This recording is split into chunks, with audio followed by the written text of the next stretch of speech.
I'm going to talk to you about relationships today, and not because I'm particularly well qualified to do so. I am by no means a relationship coach. But what I've observed is that when people come along to solve certain issues, frequently behind the presenting issue, let's say, there is some element of dissatisfaction or frustration or a dynamic in a relationship which is underpinning the issue that they come to me with. It's like the relationship maintains the problem or supports it. And so the reason why I'm going to talk about this today is because it's kind of important for you to understand where I'm coming from, even though I don't explicitly support people in their relationship challenges, but because it just kind of permeates across. Well, it kind of permeates across everything, because the challenging thing with relationships, especially intimate relationships, but family relationships as well, is that we're in them all the time, and so they have the capability to trigger any element of our kind of personal development which has not been integrated, right?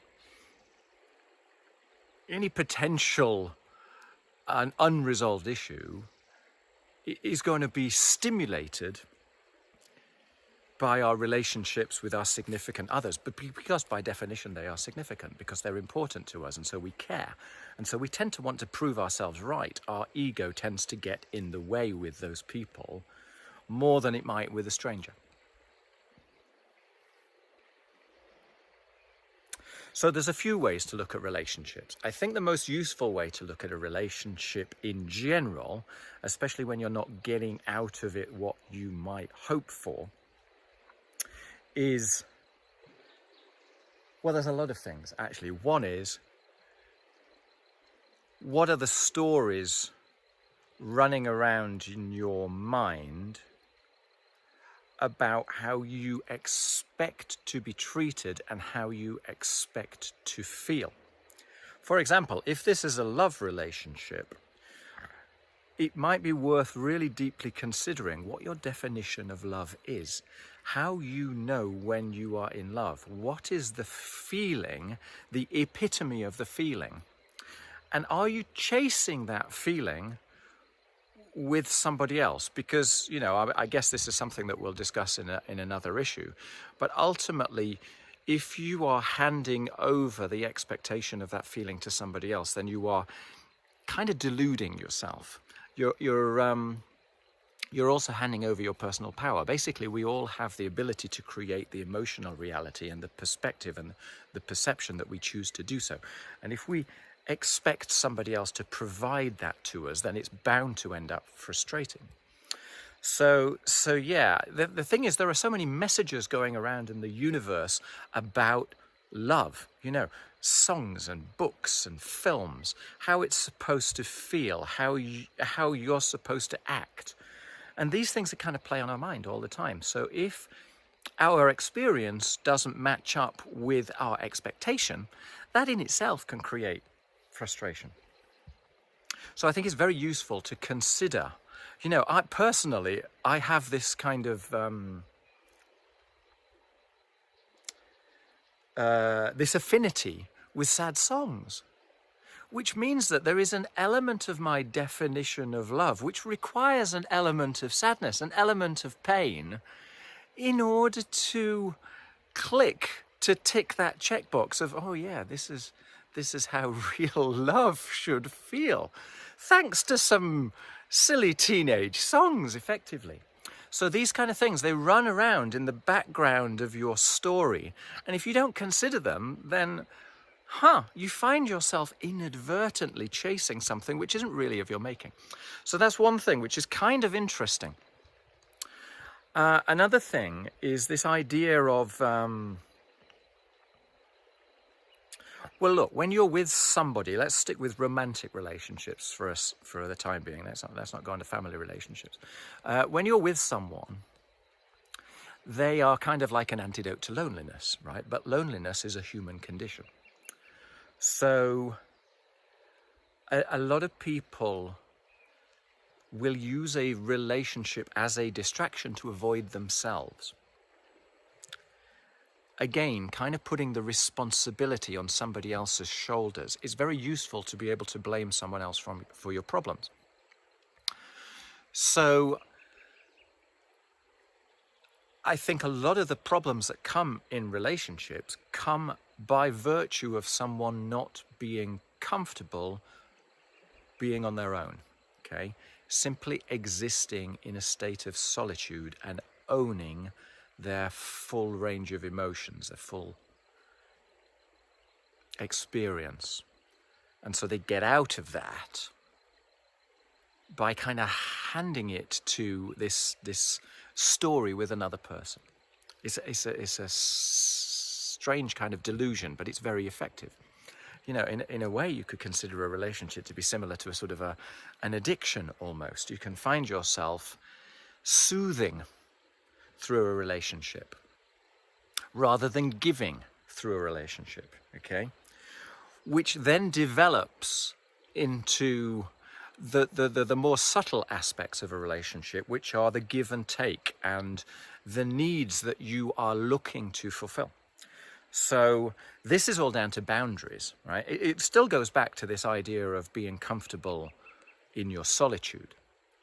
When you understand yourself well, when you understand your values, your motivations, the meanings that you attach to yourself, to others, to the world, the stories that are running around inside of your head, you have much less expectation of other people.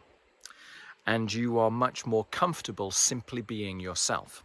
And what happens is you kind of get this perspective about your boundaries, about what is under your control, what is in anybody else's control, where the line is between those two. Imagine a sort of an imaginary boundary of energy.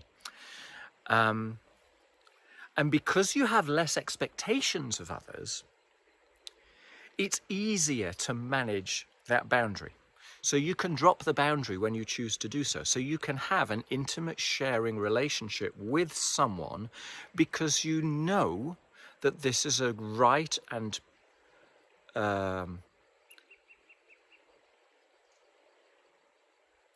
fruitful, experiential moment to relax your boundary, to share your feelings, your thoughts, your wants, your desires, and similarly to give unconditionally to somebody else, to share in their wants and desires, and to build something between you which is based around that mutually beneficial sense of giving. When you're not comfortable inside yourself, your boundaries are generally leaky, and you're trying to plug them with anything that you can find, including other people. And so if your boundaries aren't strong and rational and understood, you can manipulate, or you can try to manipulate other people to deliver your needs, and especially to do so by sort of meandering methods. So you won't be explicit. So if your boundaries aren't strong, you'll actually start manipulating as well. And similarly, you will find that the other person will probably do that to you too, right? Because of the sheer fact that relationships are so all-encompassing and they trigger every single possible area of vulnerability inside of us. So if we're not careful, it just happens on autopilot that we try and find these solutions elsewhere, which is outside of us. So you might find yourself on the receiving end of the same thing that you're guilty of doing yourself, right? So then you get into this whole idea of triggering, right? And what it is to be triggered. And how do you choose your response rather than simply reacting when you are attacked by a stimulus? And of course, The rational way to do that, or one rational way to do that, is to understand that in simply the same way that you can sometimes run on your own rails, just automatically go on autopilot and say something which is nonsensical or do something which is nonsensical and wonder why on earth you said it after the point, well, so does everybody else, right? That we're all in this human soup together and we're all equally fallible. And so that again goes back to this idea of being comfortable inside of yourself and therefore permitting yourself to be human, to be fallible, to make mistakes, and therefore understanding that everybody else is just as fallible and human and mistake prone as you are. So all of that sits within this idea of boundaries. What else can I say about relationships? Okay, let's go to the ego. Well,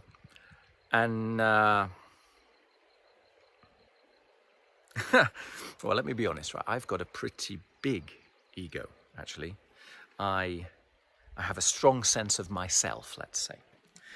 I couple that to the extent that I can with humility, okay? So at least I understand that I have that strong sense of conviction, of courage, I guess you would say. But that can lead to stubbornness. It can lead to determination. And all these things are great in certain moments, right? So if you're in a life-saving situation, you want to be determined, you want to be stubborn, you want to be focused, right? But when you're in a relationship, there can be times when you have to confront the question of, do I want to be right or do I want to be in a relationship? Because those two may be well in conflict. How important is it to be right with someone that you truly care about? Because let's be honest, right? You already know how you feel inside. There is no need to defend that. And the more you try and defend that, the more the other person is likely to respond by reacting in a triggered fashion and defend their position, and nobody wins. Whereas in actual fact, you're both winning by simply accepting that the other has a point of view, right? Which is equally right, wrong, or indifferent to your point of view.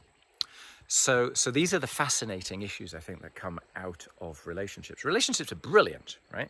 They allow you to see yourself in ways that you couldn't possibly see yourself, right? And the sheer fact that this person is someone who is so important to you gives that perspective added oomph, added value. So it's a fantastic thing. You share so much joy, so much friendship, so much. It's like an expanded awareness. The experience is richer of living your life to a certain extent, right? Because you have that reflection, that reverberation. But it's very complicated. So, hey, such is life. So I think that gives you an idea of where I'm coming from in relationships. I've just realized I haven't even talked about the family structure. So the family structure, consider this as a system. And we have lots of systems, right? We have the intimate relationship system, we have the family system, we have the work system, we have the village system, we have the city system, we have the universal system. They're all like little systems within systems within systems within systems. And the way that I understand systems is that they find a way of balancing. That each component part, when combined with all the others in the system, finds a kind of an equilibrium. When children come along, they fit in to the family system in order to maintain the equilibrium and can actually become a component part of maintaining that equilibrium, which is very, very interesting to delve into. But the idea of that is that the entire system is maintaining itself through the evolution of the participants. So consider your family relationships from that perspective. The other thing to consider, therefore, is that if you make a change, no matter how subtle, it affects the systems that you evolve inside. And so other people will respond. They will have to take account in order for that system to maintain its equilibrium. So if you go from a position of being an individual who is determined to prove themselves right, who's irritable, who's frustrated, who's resentful for the issues on the world, blames other people for that, and you suddenly find the perspective that you're telling yourself a story, and that actually the world is very, very rich and vibrant and filled with opportunities if only you give yourself the opportunity to look, the freedom to look. Just imagine the impact that that has on your family system or your work system. Imagine the impact that it has in your job. Imagine that you're a salesperson and suddenly you gain that perspective. So suddenly you're no longer pushing hard against the system and selling, but instead you're understanding the relationship between and how to fit in with that, how to understand people more intuitively and deliver what they want so that everybody benefits, everybody wins. So systems theory is an amazing concept. Let's assume it's a metaphor like every other metaphor. Before I go rambling off on a new path, let's call that one a day. So I hope it's useful. And if it is, let me know. And if you've got questions, let me know. And I promise you, I will do my best to respond. Thank you very much. Sorry, it's a bit long, that one, but it's a meaty topic.